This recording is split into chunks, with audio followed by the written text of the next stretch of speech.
o Sarau do Anand Hall tem um prazer enorme.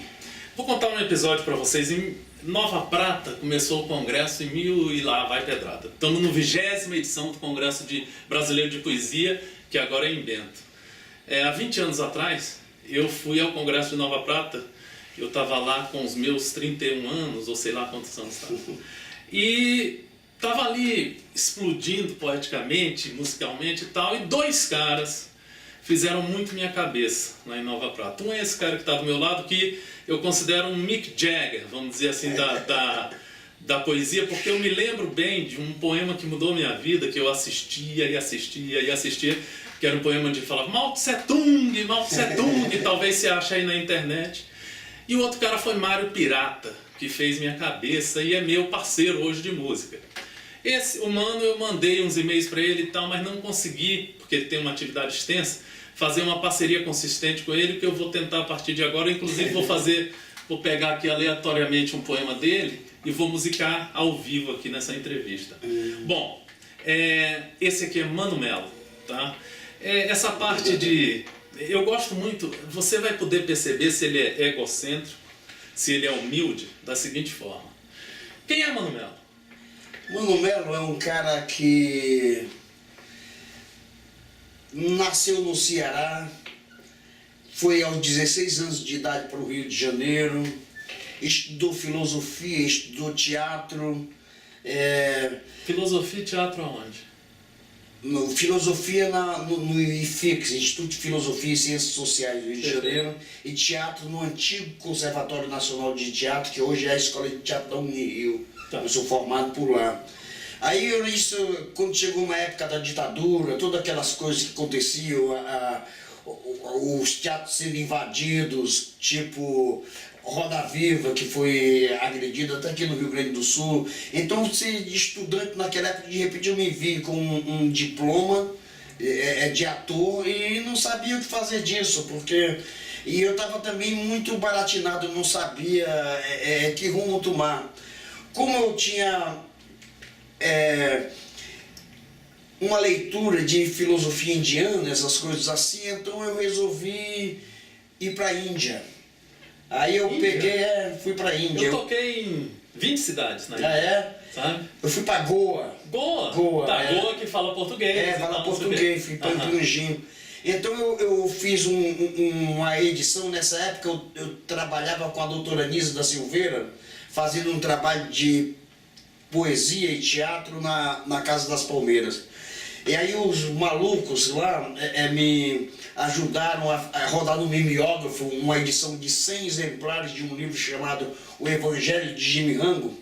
Aí eu, com esses 100 exemplares, eu era tão otimista que eu achava que com 100 exemplares eu ia conseguir uma passagem para a Índia, que eu não tinha grana. Né? E não é que deu certo, rapaz? Porra, deu certo. Eu vendi 100 exemplares, fiquei com a passagem para a Índia e viajei para a Índia com $100 no bolso. Só fiquei 10 anos viajando. Como é que deu certo? Quanto era o livro? Eu vendi caro, que era para poder dar. Eu dizia para as pessoas, olha, isso aqui é a minha passagem para a Índia. Aí aconteceu uma coisa muito linda, Nádia. Uma vez eu tinha um cara chamado Fauzi Arap, que é um diretor de teatro famoso em São Paulo, né? Nessa época dirigia o show da Maria Bethânia, Rosa dos Ventos, que fazia a época, né? Então, ele promovia uns encontros de arte no Teatro Jovem, que ficava ali no Mourisco, em Botafogo. Aí um dia eu cheguei lá e fiz esse poema Jimmy Rango. Tinha uma pessoa na plateia, uma senhora, uma mulher bem mais velha, né? Mas muito bonita, ela muito bonita, ela tinha um olhar azul, que ela olhava para dentro, sabe, gato não tem isso, né? Que olha para dentro, olha para fora e vê, percebe tudo que tem em redor. Era uma pessoa assim. E ela chegou para mim e disse, eu gostei muito desse poema, como é o nome do poema? Jimmy Rango. Aí, mas você tem ele publicado? Eu digo, não tenho publicado, mas eu estou fazendo uma edição em mimeógrafo e quero vender para ir para a Índia. Ela falou, pega aqui meu telefone, quando o livro estiver pronto, então você me procure que eu quero um exemplar. Aí quando o livro ficou pronto, eu telefonei para ela e fui deixar um exemplar na casa dela. Ela morava ali no Leme, eu me lembro tanto desse dia, era no Leme, na Gustavo Sampaio, no Leme. Então ela me recebeu numa biblioteca, né? Muito gentilmente oferecendo um chá, e eu estava assim a mil, porque eu já estava com a passagem para a Índia, eu estava a mil, já sabia que ia para a Índia, e comecei a falar, né, como uma despedida assim, do Brasil, e falei pelos cotovelos, e li muitos poemas para ela, e ela muito paciente comigo. Essa mulher se chamava Clarice Lispector. E ela chegou e disse, poxa, a sua poesia é muito linda. Aí eu nunca mais parei, se a Clarice Lispector diz um negócio desse, né? Que maravilha, que maravilha. Essa é uma história muito especial. E eu queria te perguntar assim, aí você não para mais. Nunca mais. Mas aí você vai para a Índia. Fui. E na Índia atuou como poeta? Uma vez eu percebi, eu estava numa vida de hippie.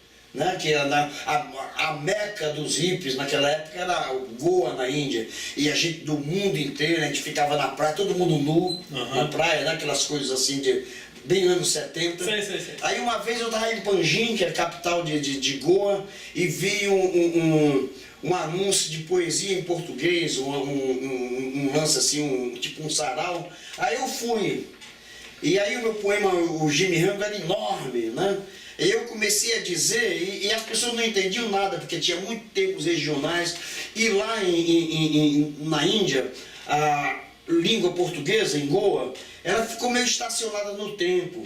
Às vezes eu ia para uma praça que tinha perto de um hotel que eu ficava, e eu ficava assim, ao final da tarde, ouvindo aquelas senhoras, né, sentadas na pracinha, conversando em português, eu ficava ouvindo, e parecia um português da época de Camões, entendeu? Que era assim, floreado. Por quê? Porque o que renova a língua é a gíria. A gíria, né? Que uma língua é uma coisa viva, todo dia se inventam novas palavras, né? Mas se a língua portuguesa era falada por uma casta de negociantes mais ricos, era uma casta mais rica, né? E eles falavam assim como uma nostalgia, como uma coisa de conservar aquela cultura ancestral dos pais, dos avós, mas não tinha uma renovação, não havia uma criatividade, então ficava uma língua meio estacionada. Mas aí você... E eu cheguei lá com o Jimmy Rango cheio de termos brasileiros, né? Cheio de gíria, essas coisas assim, essas pessoas não entendiam nada, aí poxa, não fez o mínimo sucesso. Mas me diga, quanto tempo você fica na Índia? Eu fiquei 2 anos na Índia. 2 anos. E desses 2 anos, o que você tira de mais intenso até hoje para a sua vida daquele país?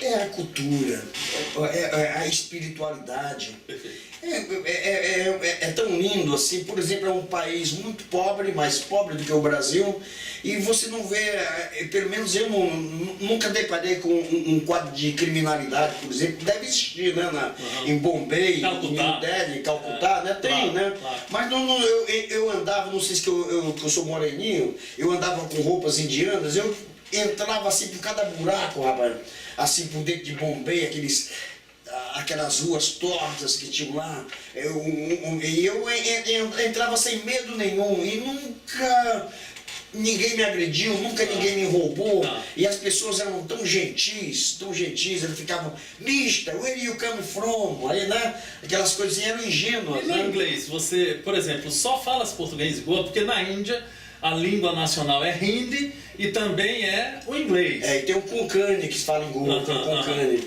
Mas você aprendeu inglês? Aprendi lá. Sei. Porque também tinha muitos estrangeiros. Mas fala inglês? Falo. Agora, Sei. atualmente eu falo, mas quando eu cheguei lá não sabia nenhuma palavra. Mas você decide voltar para o Brasil por quê? Eu passei 10 anos fora. Ah, não, então você foi da Índia para... Eu fui para da Índia, depois fui para o Nepal, depois fui para o Paquistão, Afeganistão. Quando eu estava no Afeganistão, aí aconteceu, você viu esse livro do Khaled, sei que A tá Cidade tendo... do Sol, uma coisa assim, né? Então, ele fala sobre um golpe que houve, que saiu o rei e entrou a República do Afeganistão. Certo. Justamente eu estava nesse dia em Cabul, e eu queria sair do hotel, e o hotel estava cheio de cadeados, assim, e eu não conseguia sair, eu chegava e reclamava pro cara do hotel, e o meu direito de ir e vir, ele diz, não, bicho, não saia, eu não sabia de nada. Aí eu desisti, aí eu fui dormir, eu me lembro que eu estava assim, meio no sono, eu ouvia avião passando, barulho de avião, barulho de bombas ao longe, né? Então no dia seguinte o babá que varria meu quarto falou, Mister, o King's Out, Now We Are the Republic of Afghanistan, né? E eu estava lá nesse momento na rua Chicken Street e é muito coisa que uma vez eu vi uma exposição de fotografia do Sebastião Salgado e eu vi fotos da Chicken Street, o lugar que eu morava lá, e era tudo ruínas, tudo destruído por bombas, né? Me deu vontade de chorar. Sabe o que é interessante? Com 3 anos, eu acho 2 anos, eu morei em Chandigarh. Chandigarh é uma cidade perto da fronteira com o Afeganistão. Mamãe e papai foram para lá, papai queria morar lá, mamãe não se adaptou, mas eu me lembro perfeitamente da gente descendo para o porão, porque soava a sirene das bombas, e eu me lembro até hoje das bombas caindo naquela guerra que existia. Eu não sei se tem a ver com o que você está falando, não sei, mas eu sei que existe uma guerra entre Índia e Paquistão, e eu me lembro perfeitamente disso, tinha, só para ilustrar que eu estou falando. Tinha essa guerra entre o Paquistão, entre a Índia e o Paquistão lá como é o nome da cidade? Não me lembro o nome da cidade agora. Na fronteira, a fronteira só abria uma vez por semana para as pessoas passarem. Mas aí você viaja Índia... Aí eu estava lá no Afeganistão e eu queria voltar para a Índia. Eu estava tão apaixonado pela Índia que eu queria viver a Índia, eu não queria mais voltar para o Brasil. Eu queria, poxa, a Índia é o meu país. Mas quando eu quis voltar, os russos estavam invadindo. Então já tinha estradas minadas, coisas assim, todo mundo dizendo, os russos estão vindo aí. Aí como eu não pude ir para o Oriente, aí eu fui para o outro lado, a Europa. Aí eu saí sem nenhum tostão no bolso, pegando carona, Afeganistão, Irã, Grécia. Aí na Grécia ainda arranjei trabalho lá para fazer mais dinheiro, então nessa eu fui até para a Holanda. Na Holanda. Aí e esse trabalho que você arrumou tinha vínculo com a poesia ou era um trabalho independente? Porque nada, rapaz. Sabe o que aconteceu? Um dia, eu conto muito essas aventuras nesse livro aqui, ó, Viagens e Amores de Escaramujo Araújo, que foi um romance que eu inventei para contar essas histórias, né? Aí na Grécia, um dia eu estava assim, sem nenhum no bolso, aí os estrangeiros de lá, porque na Grécia tinha gente que vinha da África ou vinha do Oriente e ficava em Atenas, né? Era um encontro lá. Aí eu soube que tinha um lugar que compravam sangue. Certo. Compravam sangue. Aí eu fui vender meu sangue. Aí cheguei lá e fiquei lá. Aí quando o nego botou a agulha para tirar o sangue, aí eu comecei assim a ficar todo, digo, não quero mais, para, né? E fiquei esperando o pagamento. Aí a mulher chegou para mim e disse assim, haha, you have no blood. E não me pagou. Aí eu fiquei indignado, aí fui para uma praça que tinha em frente lá, nesse lugar, e sentei e comecei a chorar, né? Chorei. Aí quando acalmou, vinha um camarada andando assim no caminho, assim na praça. Aí eu peguei, hey man, you have a cigarette, né? Pedi um cigarro para ele. Aí o cara me deu um cigarro, acendeu e disse, where you come from? Aí eu falei, sou do Brasil, né? Aí ele começou a falar português comigo. Era um marinheiro grego que viajou muito pelo Brasil, e uma vez ele se apaixonou por uma mulher no Cais de Santos e ficou 3 anos no Brasil e aprendeu. Aí quando eu contei a minha história para ele, ele chegou e disse, tem uma moça ali, uma mulher que eu conheço, que ela soube que eu era do Ceará. Aí diz, essa mulher ela tem uma loja aqui de artigos esportivos chamado Lojas Pelé. E ela adora o Ceará, então vamos lá que eu quero te apresentar ela vai gostar de conhecer. Aí eu cheguei lá, eles foram muito simpáticos, eu arranjei um emprego na loja, para ficar um tempo, né, trabalhando lá. Eu arranjei o suficiente para continuar a viagem, e a minha vida foi sempre assim, de estrada, né, durante esses 10 anos. Mas, por exemplo, antes de você vir para a Índia, como é que é essa questão do Mano com a família?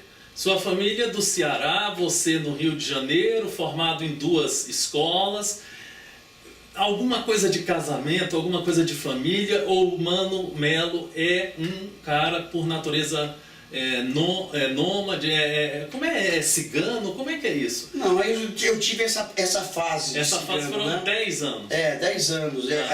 Quando eu vim do Ceará para o Rio de Janeiro, eu já tinha tios no Rio que me deram uma guarida, né? Pessoas, né? Nunca passei necessidade no Rio. Eu sempre tive assim um certo um aconchego de família. Então o Mano tem um lado família. Tem, eu sou muito família, muito família. Aí eu teve esse negócio de família, eu casei uma vez, eu me apaixonei na Holanda. Mas peraí, é depois dos 10 anos ou no meio dos 10 anos? No meio dos 10 anos eu morava em Amsterdã, na Holanda, e conheci uma moça holandesa que eu me apaixonei muito por ela, a gente se apaixonou muito, e foi justamente na época que eu achava que o meu tempo de ficar viajando, essas coisas, já era, eu não sentia mais isso. Eu digo, pô, eu fui muito amigo do Jaco Pastorius, que era um baixista. Que era um deus do baixo. Deus do baixo, né? E o Jaco, quando ele ia para Amsterdã, ele me telefonava e eu saía com ele para a noite, né? Aí um dia ele chegou para mim, até aqui no meu livro tem uma caricatura que foi ele que desenhou. Né? Uma caricatura dele. Aqui, ó. Ó, essa caricatura foi desenhada pelo Jaco Pastorius. Cara, isso é simplesmente o máximo. Aí o Jaco uma vez disse, poxa, eu também. Aí ele chegou, baixo freto, às vezes é brincadeira. Ele ia com o Eder Report pra lá, saía, né? Aí o Jaco uma vez falou pra mim, mano, você é um poeta, né? Eu não entendo muito, porque eu não entendo português, né? Mas você é um poeta, então você tem que se concentrar na poesia, você está muito disperso, você está muito perdido, né? Poxa, você é poeta, então, poxa, vai fazer poesia. E eu fiquei, eu escrevia, mas não escrevia assim, nunca deixei de escrever, eu tinha, né, uma maquininha de escrever, que eu estava sempre escrevendo, eu tinha 1000 papéis, né? Mas não pensava em publicar, né, essas coisas assim. Aí quando ele me falou isso, me deu uma coisa, aí eu cheguei e digo, sabe de uma coisa? Eu vou ao Brasil. Aí mas peraí, você tá apaixonado por uma holandesa. Aí eu cheguei para ela e falou, é o seguinte, eu acho que eu tô querendo ir pro Brasil, não sei se eu vou ficar lá para sempre ou se eu vou voltar, mas eu vou pro Brasil, eu tô querendo ir lá. Aí eu peguei uma passagem de ida e volta ao Brasil. Sim. Quando eu cheguei aqui, eu passei uns 3 meses. Aí quando chegou na hora de voltar, aí eu joguei a passagem fora. Aí justamente bateu um telefonema, aí ela disse assim, eu tô querendo ir aí ao Brasil para me encontrar com você. O que é que você acha? Eu digo, vem. Né? Aí ela veio, a gente vivemos juntos 25 anos. Né? Legal, tivemos uma filha, ela morreu há 8 anos atrás. Mas aí eu tenho uma filha de 28 anos, e que eu adoro, né? Então, poxa, é a coisa mais linda, meu melhor poema, minha filha, então, né? Então foi assim. E depois que ela parte, você não casa mais? Não. Certo. Agora no momento eu não consigo me imaginar casado. Certo. Eu gostaria, às vezes, assim, ao tipo de romances, né? Mas às vezes eu tenho vontade, às vezes, de encontrar uma pessoa assim maravilhosa, mas que eu moro na minha casa, ela mora na casa dela. Eu tenho um relacionamento assim. Pois é, muito mais bonito, né? Então, eu acho que essa coisa assim de na verdade, ela fica 4 dias comigo, aí eu sempre tenho uma necessidade de ficar sozinho por causa das composições musicais, e eu pego muitos poetas para musicar, muita coisa, e eu preciso dessa necessidade, apesar de ter um apartamento grande, mas ela compreende. E é engraçado que nos 3 dias que a gente fica longe, a gente sente falta um do outro e o relacionamento está indo no 7º ano. Que bonito. Ou seja, eu acho que naquele dia a dia eu não ia me sentir bem. Mas eu entrevistei uma pessoa hoje aqui que chama Arthur Gomes, e ele disse que estava no 9º casamento. E você tem um casamento, tem uma relação com uma holandesa, aí você tem um relacionamento com o Jaco Pastorius, o Eder Report, e o Jaco chega e fala, se concentre na sua poesia, você chega, fica doido para voltar para o Brasil, vem 3 meses depois ela vem para o Brasil, você vive 25 anos com ela, você que é um poeta, que milita na área independente, alternativa, de 1000 formas, de 1000 jeitos e tal. Depois até quero fazer uma pergunta para você sobre os grandes veículos de comunicação, por que não te pegaram. Eu me lembro que parece que a Leila Nichols escreveu alguma coisa para Manchete, eu não me lembro, alguma coisa assim. O Mandacaru, não sei, alguma coisa assim. E eu queria saber se você já foi solicitado ou qualquer coisa pelas grandes empresas. Bom, mas só terminando. Você passa 25 anos com uma pessoa onde você milita numa área que a gente muda de relação. Você sente que você seria... Aí eu sinto até, é engraçado, o Mano Melo, Mick Jagger, que eu acabei de falar... O Tavinho Paz é que diz isso, ele é Mick Jagger da poesia. Mas eu sempre nos meus textos falei o Mick Jagger da poesia. Então eu dizia pra ti o seguinte... O Chico Caruso diz que eu sou Mano Melo, é Shakespeare com pimenta sonora. Agora, eu quero te fazer essa pergunta para fechar a parte de família. Isso te deixou feliz, né? Você ter uma relação... Veja bem que interessante, eu me sinto muito bem de ter uma relação já com 7 anos, onde eu sei que aquela pessoa, eu conheço o cheiro dela, o jeito dela e tudo. E não sei se me sentiria bem mudando de pessoa todo dia na minha cama. Você está entendendo? Ah, beleza, porque o homem tem muito aquela coisa de dizer, tive não sei quantas mulheres. Eu não tenho isso. Eu tenho aquela coisa da cumplicidade. Sabe? Então eu acho que você teve uma cumplicidade aí. Muito, e né? você fala da sua filha. Me apoiou muito, né? A Cisca, o nome dela chamava Cisca, Catarina Francina. Não houve projeto na minha vida, assim, por mais estapafúrdio que fosse, né? Que ela não apoiasse. Que ela não apoiasse, né? Assim, teve momentos assim. Aconteceu um negócio recentemente. Eu mandei um e-mail daqui, de Bento. Mandei pra minha mulher dizendo assim: olha, eu mudei o nome da pessoa que vai me assessorar na produção. Em vez de botar a produção Anand Hall, eu tô botando Agnes Regina, agenciadora e produtora do Anand. Eu sei que você não é minha agenciadora, mas na verdade isso vai dar mais representatividade para o meu trabalho do que dá quando eu mando um e-mail sem produtor nenhum. Ela disse: eu topo, pode deixar, não sei o quê. Quando ela falece, mano, como é que fica o poeta, o ser humano? Fica com uma filha, beleza. Mas como é que fica essa relação do poeta, do ser humano com o partir de uma pessoa para outra dimensão? O não estar mais com aquela pessoa por uma situação X. Como é que você trabalhou dentro de você essa questão da morte? Eu acho que foi talvez o período mais doloroso da minha vida, que ela teve um câncer fulminante, né? E vendo-se da onde, os médicos não sabem de nada, você vai, os hospitais, primeiro um dizia que era hérnia de disco, queria até operar com hérnia de disco, aí foi para outra, no momento que foi isso, ela ficou 3 meses no hospital e não voltou mais, então foi um período muito difícil, que eu nunca tinha presenciado isso. Eu tive um irmão que morreu, mas ele lá no Ceará e eu aqui. Mas assim, acompanhar uma pessoa querida, né? Desde levar para o hospital e ficar todo dia indo para lá e vendo a coisa aí, você com aquela esperança, mas dentro de você tem alguma coisa que diz que realmente é over, né? Então, quando terminou, eu fiquei meio no ar durante um tempo, né? E eu até vou ilustrar isso, a gente nunca deve mentir, né? Há 19 anos atrás eu tive um câncer e há 1 mês e meio atrás o segundo. Você entende? Aí fiz uma cirurgia e vim pra cá exatamente para melhorar meu astral. Nos dois, você entende? No de 19 anos atrás eu me curei, esse segundo é de rins. Então você só tem a cura do câncer 6 anos depois, que você não tem metástase. O primeiro eu fiz quimioterapia. E o segundo agora, ele é retirado através de uma cirurgia. A cirurgia deu que retirou por inteiro. Então agora é orar. Aí eu te digo o seguinte, é engraçado que é uma doença muito interessante pelo seguinte, nos dois eu não senti absolutamente nada. E eu só descobri esse segundo há 1 mês e meio porque eu faço, e aconselho você a fazer, todo ano você tem que fazer vários exames que são os exames preventivos. Porque se você descobrir um maligno, eu chamo de maligno, um maligno cedo, aí a situação é outra. Eu vim pra cá por isso, para fazer uma alegria pra minha vida, porque eu tive uma cirurgia que teve 20 centímetros de corte e eu tô nesse processo de recuperação. E você me falou agora, eu achei interessante pro público saber isso, porque faça seus exames de prevenção, porque você descobrindo uma doença que não dói, você entende? Mas se doer, é porque às vezes ela está num estágio de matar. Você está entendendo? E se ela não doer e você descobrir, tem muita chance de 1000 coisas. Você entende? Mas aí você fica super triste. E eu me lembro que quando eu fiquei triste no processo de separação do meu casamento, eu toquei, sem parar. O que você fez para melhorar a sua energia?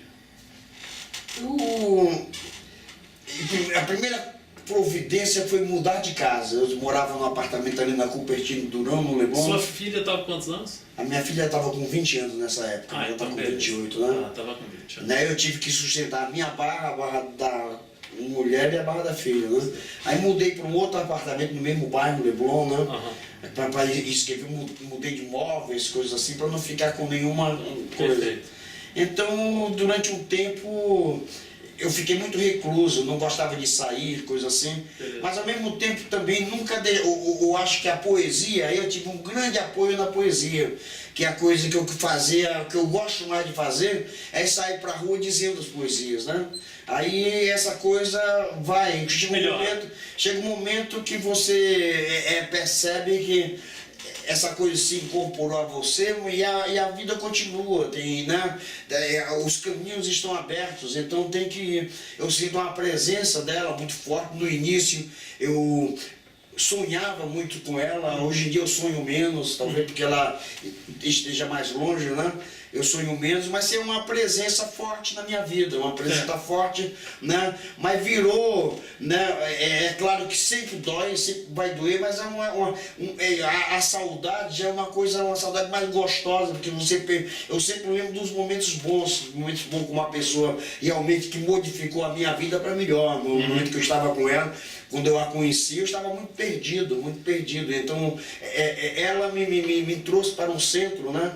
E eu senti essa coisa da proximidade. Às vezes você chegar em casa, você está escrevendo, né?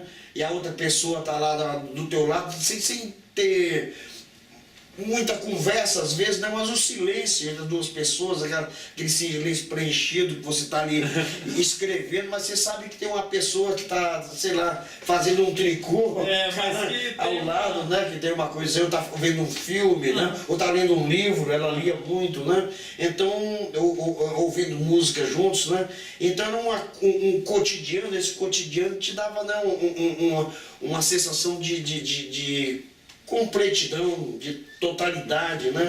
Eu não acredito nessa coisa de alma gêmea. Eu acho que, né, não tem um ser que te complete. Você mesmo tem que ser completo. Mas você tem uma companhia, uma outra solidão ao teu lado, né? Uma outra solidão que esteja ao teu lado e que existe uma comunhão, essas duas solidões. Então, poxa, a vida fica muito mais leve de ser levada. É como você remar um barco e ter uma pessoa do outro lado do remo, né? Então fica mais tranquila essa travessia, não é tão pesado você remar o barco sozinho. Mas aí ela parte, você tem outros relacionamentos depois? Tenho. Tive algumas namoradas, né? Mas... algumas mais fortes, né? Que 6 meses, 3 meses, né? Algumas coisas ocasionais. Porque o amor, esse livro aqui, o Poema do Amor Eterno, né? O amor, ele tem... O amor é eterno. O amor é efêmero. E o amor é. Entende? Então, tem um poema que eu fiz para ela aqui. Quer ver? Vamos conversando enquanto eu encontro, tá bom? Não, vamos. Aí o amor é eterno. O amor é efêmero. E o amor é. Esse é um poema. Esse livro se divide nessas 3 partes. O amor é eterno, o amor é efêmero e o amor é. Então, além da gente conversar, eu vou musicar agora. Esse amor que é assim, ó.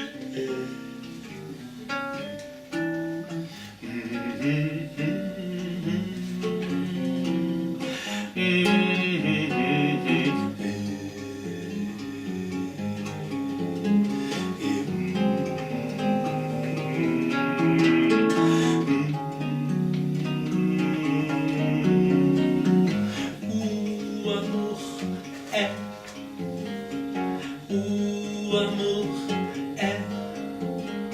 é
Caramba, como é que você consegue fazer isso, rapaz?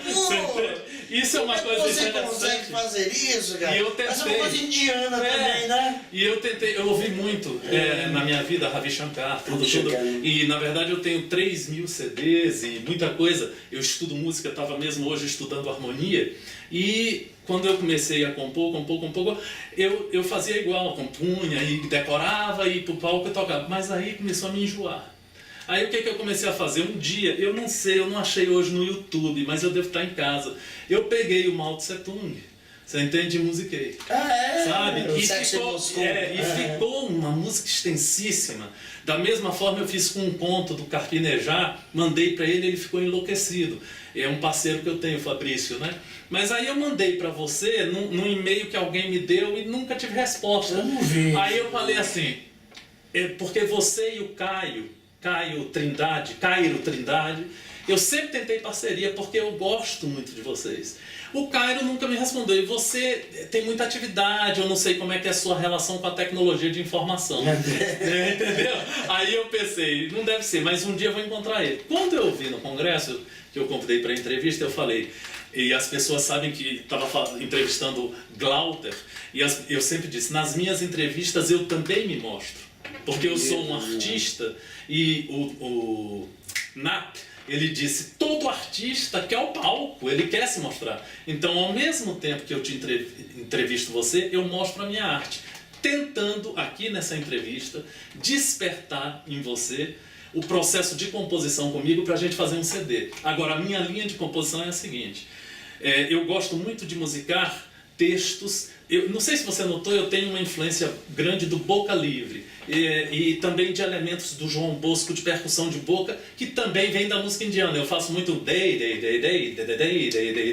que é elemento da tabla, sabe? Então, dentro desse processo, estou te convidando em público para fazer um processo de composição comigo. Poxa, sabe? Uma honra. E eu vou ter uma vontade, sabe? Eu não vi, na verdade, eu não sei se é pela minha dificuldade realmente com a tecnologia. Mas eu não me lembro de não, tudo bem, mas aí eu vou agora, depois pegar seus e-mails, telefones, e vou tentar essa parceria que pra mim é que vai ser uma honra. Tá? Mas vamos continuar. Aí vem o poema pra nós, que ele disse. Mas não quero falar o poema dela, não. Que eu quero, passar esse tema de morte, vamos passar para outra coisa. Tá. Né? Então, por exemplo, eu quero falar sobre o que é esse livro aqui, O Poema do Amor Eterno, que é assim. Isso aqui é a apresentação que eu escrevi para o livro. Poema do Amor Eterno é um inventário afetivo de amores, amizades, lugares, coisas e pessoas. No momento em que as calotas polares se derretem de medo e os cavalos arriscam seus focinhos no grande páreo do turf nuclear, falar de amor é uma ousadia.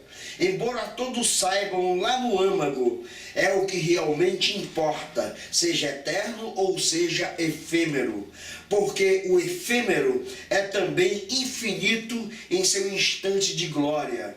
Novos amores nascem neste momento no universo. Os deuses sorriem. Mas é engraçado que você fala uma realidade.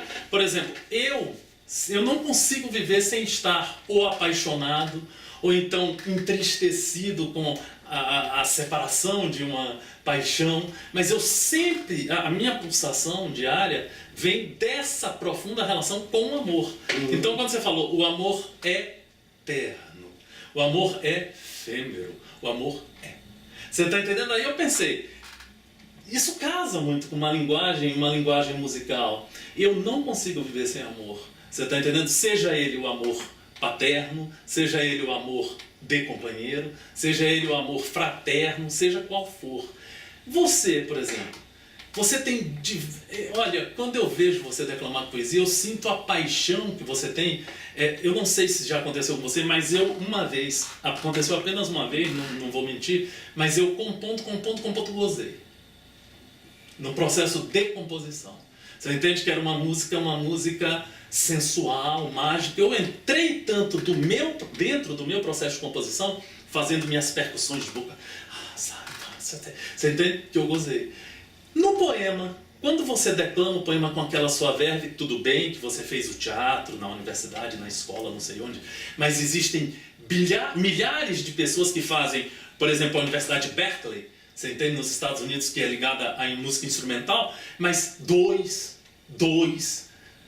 né? Um seria, eu vou citar dois, um é Jaco Pastorius, estou dizendo, Jaco Pastorius é só um, Pat Metheny é só um, você está entendendo? Mano pode ter feito teatro, mas aí quando ele fala o seu poema, ele pode ter a técnica, mas se ele não falar com tesão, com gozo, com alma, aí... É que eu acho assim também, eu tenho visto muito isso nas pessoas falando poema. Por exemplo, quando eu vejo um ator falando um poema, em geral o ator tende a fazer um personagem, né? Assim, ele cria assim... Ou tem uma coisa culturosa, que as pessoas às vezes falam Fernando Pessoa, e as pessoas falam um Fernando Pessoa, eu acho que sente assim num background, né? Um tipo de coisa assim, de pô, veja como eu sou culto e como eu estou falando Fernando Pessoa e como eu falo bem, né? Então fica uma coisa muito impostada. Então quando eu, por exemplo, digo um poema, eu não me importo muito com a técnica. É claro que eu tive uma excelente professora de voz, então eu tenho uma técnica de respirar essas coisas, de pausa, mas eu não estou fazendo um personagem, eu estou contando a mim mesmo. Então é diferente, porque não é um ator falando um personagem ou falando um poema, é um poeta falando dele mesmo. Então, entendeu? É uma coisa muito mais translúcida entre o público e a plateia. Engraçado. Então, eu toquei no Festival de Jazz de Montreux e tive chance de entrevistar Pat Metheny. E quando eu conversei com ele, um cara perguntou: como é que você fica jovem o tempo todo? Aí ele disse: não, eu tenho um processo de correr e também a arte me deixa jovem. Quando eu assisti você, acho que na abertura desse congresso, não me lembro bem, dois poemas que você falou, parece que eu estava vendo aquele mesmo cara, sabe, de 20 anos atrás, com aquela mesma verve, com aquela mesma energia. Me comoveu aquela magia, e todo mundo, quando eu vi o rosto das pessoas, as pessoas ficam mais assim. Você está entendendo? E no final, sempre quando você termina, é aquela coisa, tá todo mundo... Pô, que legal, que cara bacana. Bonito, tá muito bonito, é uma sensação muito linda. Você não envelhece, né? Como é que é isso, cara? Quando você entrou assim, nós temos aqui o Glauter, ele falou aqui, não, terceira idade, mas eu não sinto que você envelhece. É assim, né? Eu acho que tem uma coisa, às vezes eu percebo que o tempo passou no olhar dos outros. Às vezes, por exemplo, entrar no ônibus, né? Eu tenho 67 anos. Uhum. Eu passei desde os 60 eu teria um negócio para não pagar passagem. Eu nunca, até uns 2 anos atrás, meu irmão me deu uma bronca e eu cheguei e fiz de coisa, né? Mas não pessoas... tinha o negócio de não pagar passagem, porque você passava por baixo, por lá, como é que é? Eu pagava, né? Agora você não pode, você não precisa. Não preciso, né? Entendeu? Mas aí por exemplo, quando eu entro no ônibus e um jovem chega e levanta e me dá um lugar, aí eu percebo, pô, o tempo passou, né? Quando a pessoa me chama de senhor, né? Senhor. Uma vez uma coisa assim, eu fui no 720 mil ali, que o Chacal fez, Chacal, né? Então eu fiz uns poemas lá e foi bom, né? Aí eu fui sair e tinha um barzinho, você estava tomando uma cerveja. Aí eu fui cercado por garotas lindas, né? Ah, eu gosto muito da sua poesia, não sei o quê. Pô, você... E eu me senti assim... maravilhado, né? Poxa, cercado daquelas garotas lindas, coisa. Até que teve uma, chegou assim e disse assim: eu conheço você, eu já fui na sua casa, você não é o pai da Joana? Aí, poxa, né, digo, pô, o tempo passou, né? Então tem essas coisas assim, né? É claro que você, por exemplo, tem umas coisas no corpo que você sente, né? Não, eu procuro caminhar todo dia, fazer uma certa cuidado com o corpo, né? Eu te encontrei uma vez em Fortaleza, você estava andando, era a Feira do Livro lá de Fortaleza, você estava caminhando, acho que para se exercitar, cuidar do corpo naquela praia Iracema. Praia de Iracema, ali, né? Uhum. Então tem essa coisa assim, é claro que você sente, né? Até fisicamente o corpo, coisa, você né, fica mais largo, né? Tem essas coisas sempre. Eu se cuido, mas aí eu acho que tem uma coisa dentro de mim que eu acho que é intacta, né? A juventude, na época eu fazia o trabalho com a doutora Nise da Silveira, eu conheci um senhor que estava lá, né? Chamava José Bastos, e ele devia ter uns 80 anos, e ele estava assim, tido como esquizofrênico, porque ele dizia que havia encontrado o segredo da juventude eterna. Então, poxa, é claro que o corpo dele tinha 80 anos, mas ele tinha uma coisa no olhar, uma pureza assim, que poxa, era criança. Eu digo, pô, realmente esse cara é um alquimista, ele encontrou a juventude eterna, né? Porque tem uma coisa nele que, eu acho que a gente não pode deixar a criança morrer dentro da gente, a gente tem que ser fiel à criança que a gente foi, a gente tem que ser fiel à criança que a gente foi. Então isso te rejuvenesce. Eu acho que as pessoas às vezes entregam muitos pontos, né?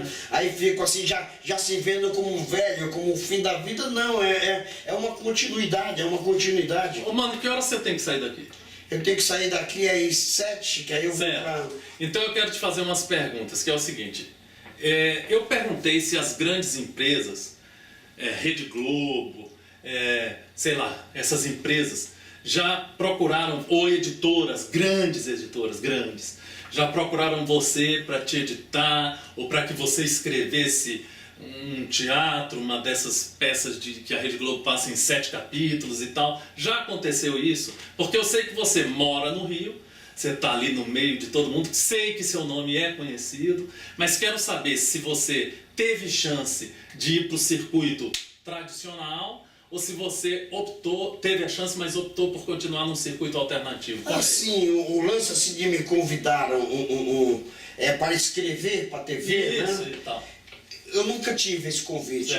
Nunca tive. Uma época eu estava em casa, aí vi no jornal que tinha um grande professor de roteiro americano chamado Sid Fields, que vinha fazer um curso, né, no Rio de Janeiro, no Museu de Arte Moderna, e que para você ser escolhido tinha que pegar as 20 primeiras páginas de um roteiro e mandar para ele, que escolheu. Aí ele escolheria ou não, né? Aí eu mantive um roteiro inédito e mandei. E fui escolhido. Aí quando eu fui fazer o roteiro, todo mundo, né, literalmente todo mundo, a não ser eu, era um roteirista da TV Globo. Entendi. Mas aí eu escrevi um roteiro que eu acho ótimo, né? Com a orientação do Sid Fields, está na gaveta até hoje. Mas também talvez que eu não tenha batalhado muito por isso. Você é organizado? Você tem um produtor? Não tenho nada. Tem agenciado? Nada. Sei, você nada. Mesmo que... eu mesmo, eu estou em casa e bate o telefone, as pessoas dizem, tem um lance para fazer no Rio Grande do Sul. Eu digo, tá bom, eu vou, né? Certo. Aí tem assim... Você vive da sua escrita? Eu vivo da minha escrita. E eu faço eventualmente trabalho de ator.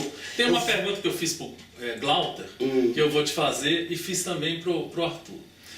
Se nós formos adquirir um imóvel, aí um imóvel financiado, aí as pessoas pedem um contra-cheque e tal, para poderem aprovar o seu cadastro e financiar o imóvel.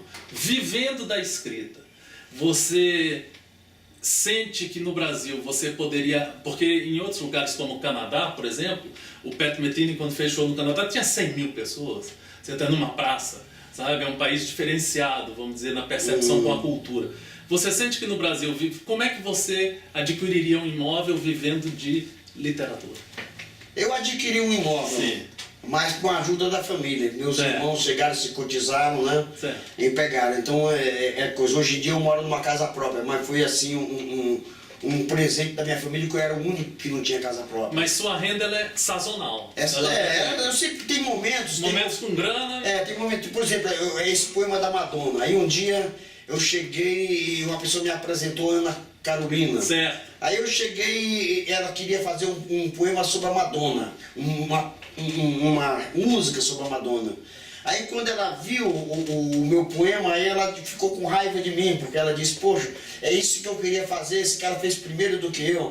Mas ela pegou alguns versos do poema Madonna, me deu e fez a música e me deu a parceria, né? Então, em momentos assim, de repente, entrou uma grana legal, que deu para pagar bastante. Tem momentos que eu tô numa boa, e tem momentos que as coisas ficam mais complicadas. Mas, poxa, com o tempo, né, a poesia é uma deusa cadela. A poesia é uma deusa cadela. Ela te exige muito, né, e não te dá nada em volta. Até que um momento, fazendo tudo, desista. Isso não é impossível. Você é um sonhador, querer ver de poesia.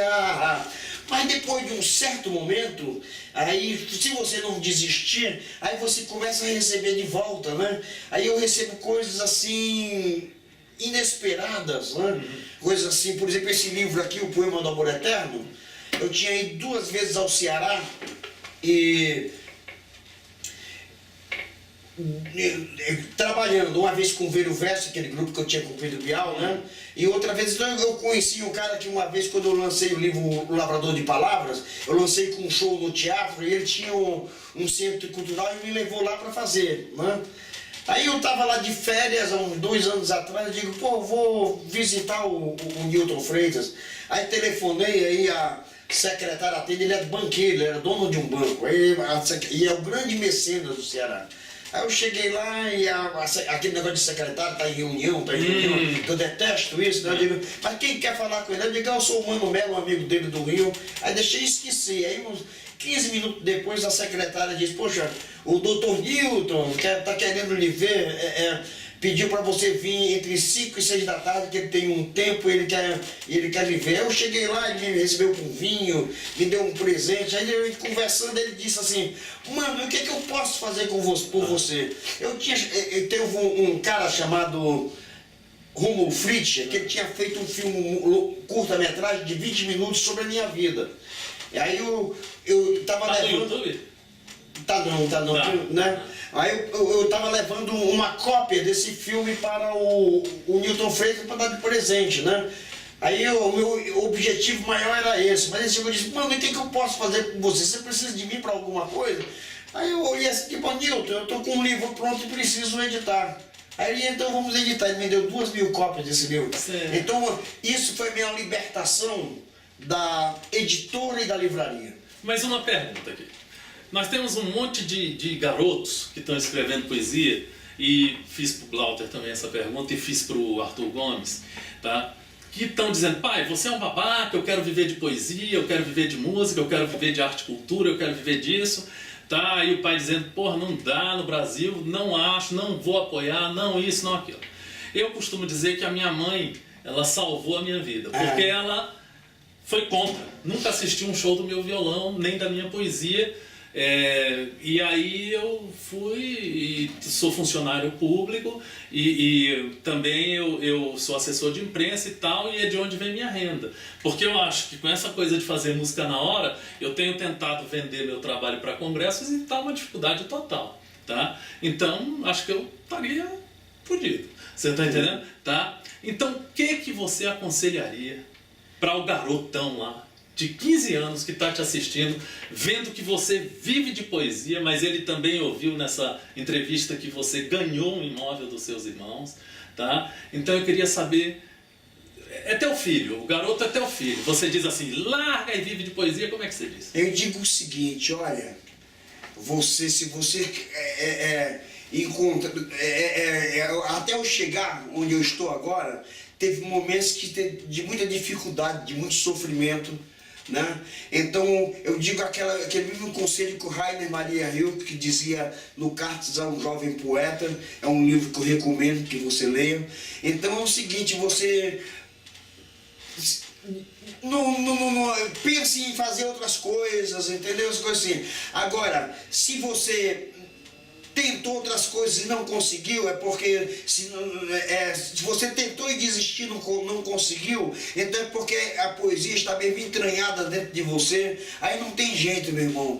Acredite, vá fundo. Acredite e vá fundo, entendeu? Porque se você você caixa de banco, entendeu? Você tem um salário todo mês, entendeu? Mas, puxa, a tua vida vai ser uma merda.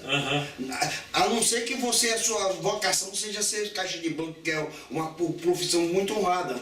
Mas assim, se você tem uma coisa dentro de você, né, que é a poesia, é a arte, então, entendeu? Se for realmente a tua, tente desistir, tente fazer outras coisas, vai de encontro, mas se não conseguir, e se o que existiu, você quer jogar fora e não vai, é a coisa mais forte que tem dentro de você, é isso, e quando você perceber que é isso mesmo, aí você tem que dizer, poxa, eu não, posso até fazer dinheiro com isso ou não, mas, poxa, encontre um meio de viabilizar o seu sonho. Você não pode nunca desistir do seu sonho. No momento que o homem desiste do sonho, então ele passa a viver uma desgraça de vida. Olha, uma desgraça de vida. Olha que interessante. Eu fico com esse final que você falou para dizer a minha opinião. Encontre um meio de viabilizar o seu sonho. Eu encontrei. Vou te dizer qual. Eu sou assessor de imprensa, né? Trabalho produzindo releases, divulgando uma série de coisas. Está aqui esse material, eu vou produzir um texto em cima desse material do Mano. Alguns veículos me pagam por lauda, tá? Mas eu também sou de uma instituição, você entende, onde consegui o respeito depois de muito tempo de trabalho. Muitas vezes me considerei tolhido por não poder tocar violão o dia todo, mas essa instituição, esse é um violão para caminho, é um belo violão. Um Carlos Drummond de Andrade que foi funcionário público a vida inteira e é o Carlos Drummond de Andrade. Mas o que eu estou dizendo? Eu pude adquirir 3 violões, uma guitarra Gretsch caríssima, um violão Godin e um Takamine. Por quê? Porque eu tenho esse suporte financeiro. E eu soube separar, eu nunca fiquei... Uma coisa super importante que você falou, se você sabe separar, dá para fazer. Mas se você não consegue, aí faça o que o Mano falou. Porque você tem que viver. E se você vai morrer em vida, isso não pode acontecer. Eu não morri. Eu soube separar, eu tenho meu momento onde eu vou ver minha mãe ali e só converso de situações familiares. A minha mulher, por exemplo, ela não tem nada a ver com arte e cultura. Ela é bancária, mas eu me dou super bem com ela, acho que por isso. Você entende? A gente forma um balanço, vamos dizer, lá em casa. E a aquisição desse computador, dessa câmera, que foi caríssimo recentemente, veio desse outro suporte. Mas eu sei viver assim, bem, sabe? Então eu acho que você tem 2 opiniões aqui para você meditar. Você que é jovem. Eu acho também assim, se você conseguir conciliar, então você é um sábio. Né? Agora, Mano, quero falar do teu poema. Muitas vezes você vê senhores falando assim, não é poema, é prosa. Outras vezes você vê senhores dizendo, o poema tem que ser conciso, outras vezes extenso, outras vezes assim, assado, tem um poema imagem, tem tanta coisa. Tá? Você considera o seu texto um texto de prosa, não de poema, aqueles poemas enormes que você fala? Por exemplo, o Diálogo de Macunaíma com Mário de Andrade. Tá? Ele seria um texto poético, mas ele, por exemplo, a pessoa quando lê aquele poema, se ela te escuta, tirando o chapéu e colocando o chapéu, o efeito é um. No livro, se você publicar aquele poema, não vou ver você tirar o chapéu e não. Então, talvez aquele poema denso, intenso, perca muito na comunicação para comigo. Eu quero te fazer a pergunta se você milita em diversas linhas de escritas, de poema, se você também... Aqui é um romance, aqui é poema, poesia, aqui é texto, texto intenso. Ah, não, é mesmo romance. Tá? Se você milita... Minha primeira pergunta já está respondida aqui, porque é romance, poesia, não sei se contos, crônicas, aí vai. Você entende textos jornalísticos também, sei lá, qualquer coisa. Então você milita em diversas áreas de escrita. Mas no poema que eu queria frisar no poema, você escreve poemas menores, curtos, como por exemplo, nós temos tem um de Quintana que é do cacete, que é assim, jogo de tênis. Eu nunca me esqueço disso, que minhas filhas jogaram tênis a vida toda. É assim, ele escreve assim, pra lá, pra cá. Eu achei aquilo do cacete. Eu falei, pô, esse cara é um gênio. Porque é um jogo de tênis. E você escreve poemas. Porque o que eu ouvi seu no palco sempre são enormes textos, sabe? Como é que é o Mano na escrita da poesia para que as pessoas possam saber? Tem poemas que ficam grandes, tem outros que são curtos. Por exemplo, poesia é meu totem, único Deus vivo que me restou do Olimpo, tá limpo e amém. Então você escreve vários por exemplo, lavrador de palavras, o torso descoberto no dorso aberto da tarde, o lavrador de palavras planta palavras na lama. A cada letra de planta é 10 segundos mais velho. Com licença, vou me olhar no espelho. Aí tem esse... O ritmo e a música, você que foi amigo de Pastórios, o ritmo e a música tem a ver com a poesia?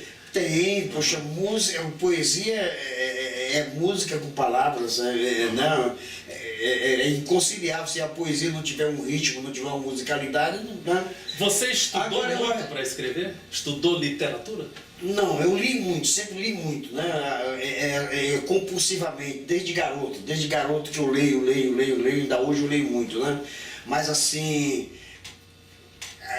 a teoria da literatura, essas coisas assim, eu nunca estudei muito não. Certo. Até mesmo gramática aprendi gramática pela prática, né? Pela prática de tanto escrever, você acaba por intuição, né? Fazendo por intuição, mas eu não... essa parte assim da teoria, da literatura, essas coisas assim, eu acho que isso é mais para os críticos. Você disse que nesse livro, que foi publicado por uma pessoa de Milton Freitas, você rompeu com as editoras. É. Os seus livros, então, eram publicados por editoras e você tinha 10%? Exato, e 10% é gorjeta. 10% é gorjeta. Esse livro aqui, O Viagem de Amor de Escaramuça, foi de uma editora, Five Star. E depois eu tive o Lavrador de Palavras também, que foi por uma editora. Pequenas editoras. Aí tinha, por exemplo, esse livro aqui, 100%, né? 40% era da... Não, 40% era da livraria. 50% era da editora e 10% era a minha gorjeta, né? Mas também tinha uma coisa. Como eu faço muito show e vendo, a maioria dos meus livros eu vendo mais no show do que na livraria, aí o que acontece? Eu pegava ao mesmo preço da livraria, eu pegava com 40% de desconto. Aí eu vendia, aí ficava 50%, né? Que coisa! Então você comprava da livraria e revendia. Comprava em consignação, entendi. Vendia e pagava a livraria. A maioria do texto eu fiz assim. Sei. Aí com... Peraí. E, por exemplo, deixa eu te perguntar porque tem a ver com o processo de edição. Lá em Brasília existe o FAC, Fundo de Apoio à Cultura, onde as pessoas se inscrevem por edital. Você disse aqui que você é desorganizado. Você entende que você não tem produtor, não tem agenciador, as pessoas te ligam, você vai. Você está entendendo? Você já recebeu verba vinda de um projeto desses do governo? Nunca. Todos os que eu entrei nunca era escolhido, nunca. Né? Mesmo? Eu acho porque também eles procuram, em geral, essas pessoas que escolhem são sempre pessoas ligadas assim, a uma universidade. Ou então críticos literários, essas coisas são as pessoas que têm uma ideia de literatura que eu acho que é meio estratificada, sabe? Tem uma ideia assim, e o que fuja desses padrões, então, por exemplo, às vezes as pessoas dizem: ele não é um poeta, é um poeta popular. Eu digo, eu não sou poeta popular, eu sou um poeta, né? E como eu sou um poeta como o Carlos Drummond de Andrade, eu sou um poeta como Patativa de Assalé. Eu não tenho assim, né?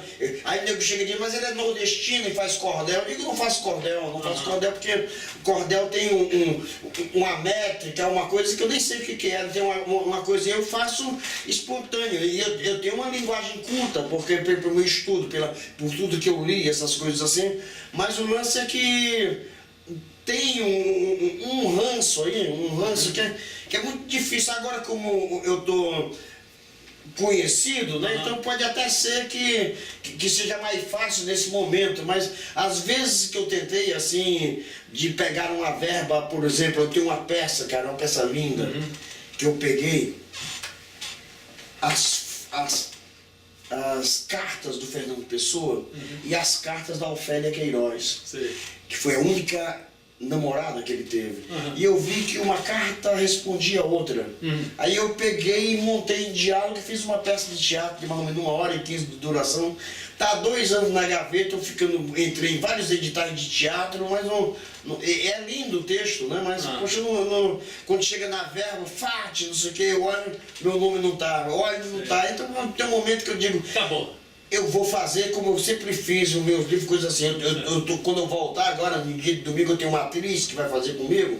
Então, agora que eu tenho essa casa, tenho um terraço grande, eu digo, pô, vamos fazer o seguinte, a gente 3 vezes por semana você vem pra cá, a gente ensaia aqui. E, poxa, eu já percebi que a gente não precisa guarda-roupa, é só botar um terno preto. Eu não preciso fingir que sou Fernando Pessoa, botar um bigodinho, uma coisa. Então, e nem falar em sotaque lusitano. Certo. E você também bota uma roupa, não precisa roupa de época, nem cenário. A gente convenciona com a luz que isso aqui é a casa, que isso aqui é o escritório. Então, por isso a gente pode fazer esse texto, né? A gente mesmo se dirigindo e pegar um teatro e fazer. Entendeu? Não vai precisar. E então, na área, eu estava conversando com o Glauter sempre é contratado às vezes por shoppings, porque ele conta histórias. Você já foi contratado também por empresas particulares, por exemplo, para fazer shows em, sei lá, uma empresa dessas, em bancos. Lá em Brasília, recentemente eu vi músicos tocando num laboratório que você vai tirar sangue, porque ali ele está acalmando a pessoa que vai fazer um exame. Você entende? Então eu queria saber, você entende? Não, eu queria saber se você, as pessoas da área particular já investiram no seu trabalho para você, como eu te disse, quando você declama a gente fica com um sorriso no rosto. Eu fiz alguns shows, o Lavrador de Palavras, por exemplo, que eu fiz em teatro, né? Então eu consegui vender para alguns SESC. Certo. Eu acho que o SESC faz mais pela cultura brasileira do que o Ministério da Cultura. Certo. Porque, né, eu gosto de trabalhar no SESC, interior de São Paulo, então isso funciona muito bem. Certo. Aí eu fiz interior de São Paulo, fiz Fortaleza, interior do estado do Rio, né, pelo SESC. Uma época eu tentei assim uma ponte para fazer nas plataformas da Petrobras. Sim. Mas talvez eu não tenha trabalhado muito bem essas coisas, que não aconteceu. Sim. Mas eu tenho amigos que fazem, que dizem que é na bom. Plataforma, né? Porque as pessoas ficam tão isoladas lá, que aí levam a aí você chega e pega. Mas assim, secretarias de cultura, de outras cidades.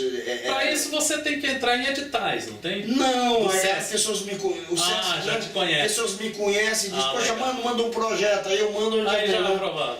Pois é. Bacana. Aí tem Secretaria de Cultura de Italva, Estado do Rio, né? Então eu vou. E a Secretaria de Cultura em cidade de Minas Gerais, eu trabalho muito. Então a Secretaria de Cultura me contrata, aí eu vou lá e faço, né? Às vezes em teatro, às vezes além do teatro eu faço palestras em colégios, universidades, então coisas assim. Você deu um alento bom para as pessoas que estão assistindo e querem publicar um texto. O Sérgio Knapp disse que as editoras não publicam poesia. Você disse que publicam. Publico, né? Daqui um. E aí, tanto que o Sérgio disse, publicou poesia, o editor já diz, vai falir, não vende. Mas você conseguiu publicar por editora, então talvez a pessoa consiga publicar por editora. O Lavrador de Palavras eu fiz 2 edições, né? 2 edições. Qual editor? Five Star. Five Star. Então essa Five Star já conhece o seu trabalho. Mas a Five Star fechou. Fechou. Tá. Ela publicava muito. Ele publicou a mim, publicou ao Cláudio Rodrigues. Mas publicou, aí... não. Mas assim... Peraí, uma pergunta que me ocorreu agora, eu não posso perder. Nós temos hoje, nas feiras de livro, pessoas que sempre estão em feiras de livro. Por exemplo, Marina Colassante, Fabrício Carpini já entrou no circuito e tal, isso dá uma grana para eles. O Mano não entrou nesse circuito para fazer palestra, para não sei o quê. Gostaria muito. Não entrou por uma desorganização pessoal? Talvez, eu fui na época do Veiro Verso, que eu tive com o Cláudio Rodrigues, que era eu, o Cláudio Rodrigues, o Pedro Bial e a Alexandra Maia. Então, como o Cláudio e a Alexandra que faziam a produção, então eles eram mais safos para vender, assim, que foi esse importante. O nome do Pedro Bial dá pra ver. Com o Pedro Bial também, né? Aí Passo Fundo, Porto Alegre, Bienal do Livro, né? Eu fui algumas vezes em Fortaleza, né? Nesse eu te encontrei. Em Fortaleza por quê? Porque depois quando eu fui lá com o Ver o Verso, então eu comecei a fazer um nome ali. Então as pessoas chamavam para a Bienal, mas muda o governo, muda tudo, né? Né? Tem essa coisa. Muda o governo, muda tudo. Eu uma vez toquei numa feira de Tocantins, aí na outra feira o pessoal disse, Anand, a gente queria você, mas você tocou no ano passado. E o governo era outro. Aí você não pode tocar nesse ano. Falei, não, mas a minha música continua a mesma. Você entende? Aí não adiantou. Deixa eu te fazer uma outra pergunta. Você então não participa das feiras como podia participar, mas não deu. Né? Não tem essa produção que talvez um Fabrício hoje tenha, essa Marina e o marido dela, o poeta. Mas a trajetória do Afonso Mano, que é um grande poeta, mas a trajetória dele, assim, de diretor da Biblioteca Nacional, como isso ele foi, também. né? A Marina, que escreve em jornal, as coisas, então isso facilita, né? Facilita, de pegar, né? Na verdade, eu fiz algumas, por exemplo, Bienal do Livro, lá no Rio, eu fiz algumas, assim, de dizer poesia. A Flip, lá de Paraty, por exemplo. Sei. Eu vou todo ano na Flip, mas eu não vou com um convite oficial. Eu vou todo ano pra Flip, aí vendo livro pra caramba, sabe como? Eu chego na rua, começo a dizer o poema, faz uma roda e eu vou dizendo os poemas e vendendo o livro. Aí eu faço isso o ano passado, eu levei 60 livros desses aqui e vendi os 60, voltei sem nada. Dessa vez eu também levei uns 60 e voltei com uns 20 de volta. Eu acho que o Nicolas Ber, que fez muito um trabalho de venda na rua, acho que ele agora tem um viveiro de plantas e eu acho que ele não anda vendendo na rua muito raramente, mas ele está conseguindo, vez ou outra, entrar em umas feiras para fazer palestra e tal.